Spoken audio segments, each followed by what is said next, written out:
এবার রমজানের আগেই কমল ছোলা সহ সব ধরনের ডালের দাম।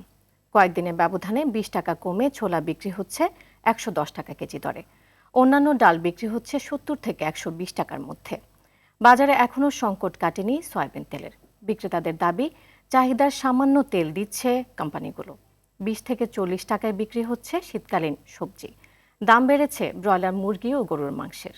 দেখুন সেলিম মালিকের রিপোর্ট। ইসলাম ধর্মের মহান শিক্ষা ও আত্মশুদ্ধির মাস রমজান শুরু ২ সপ্তাহ আগেই কমল ডাল ও ছোলার দাম।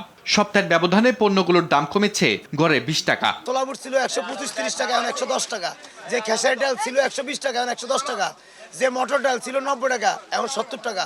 এলসি ভালো হয়েছে, ছোলা খেসারি ডাবলি প্রচুর আসছে। তবে শবে বরাতের একদিন আগে কেজিতে ১০ টাকা বেড়েছে ব্রয়লার মুরগির। গরুর মাংসের দামও ঊর্ধ্বমুখী। গত সপ্তাহে ছিল ৭৫০ টাকা, এখন বর্তমানে ৭৮০ টাকা। এই টাইম থেকে ধরে কুরবানি পর্যন্ত মালিক কেজি থাকবে। গত সপ্তাহে বেশি ৯০ টাকা, আজকে ২-৩ দিন ২০০ টাকা চলে। আর সোনালী হলো আপনার ৩০০ টাকা, আর হাইব্রিড হলো ২৭০-৮০ টাকা। বাজার থেকে এখনো প্রায় উধাও সয়াবিন তেল। বিক্রেতারা বলছেন চাহিদার খুব সামান্য এই তেল পাচ্ছেন তারা। ৫ লিটার তেল তো ঠিক মতো পাইতেছি না। ৫ লিটার দরকার, 10 কার্টন পাই 1 কার্টন, তাও মানে খুব কষ্টকর। যেহেতু চাহিদা অনুযায়ী 20% পাই না। গাড়ি আট আছে ৮৫২ টাকা, আমাদের ৮৫০ টাকা করে তেল কিনে আনতে হয়। আকার ও মান ভেদে কেজিতে গড়ে ১০০ টাকা কমেছে দেশি মাছের দাম। তবে নিম্ন ও মধ্যবিত্তের ধরাছোঁয়ার বাইরে ইলিশ মাছ ১ কেজি ২০০-৩০০ গ্রাম, ওগুলা কেজি হলো ২৫০ টাকা কেজি। বোয়াল মাছ গত সপ্তাহ ছিল ১০০০, এই সপ্তাহ ৯০০। আইর মাছ হলো ১০০০ ছিল, এখন ৯০০।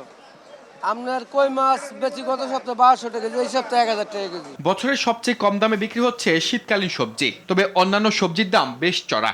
সিম এখন ২০-৩০ টাকা কেজি, টমেটো ৩০ থেকে ৩৫ টাকা কেজি, গাজর ১ কেজি ৩০-৩৫ দাম বাড়ছে। ভেন্ডিটা নতুন আসতে আছে, ওটা ১০০ থেকে ১২০ টাকা কেজি।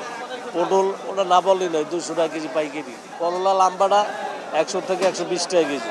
এদিকে কেজিতে ৫ টাকা বেড়েছে আলু ও পেঁয়াজের দর। আগে যে পেঁয়াজ ছিল ৪৫ টাকা, ওইটা এখন ৫০ টাকা বিক্রি করতেছি। ৫ টাকা কেজিতে বাড়ছে। আলুতে বাড়ছে ৫ টাকা। আদার দামও বাড়ছে, কেজিতে ১০ টাকা ছিল ৯০ টাকা, এখন ১০০ টাকা পাইকারি। আমরা ১১০ টাকা ১২০ টাকা বিক্রি করি। সেলিম মালিক, RTV, ঢাকা।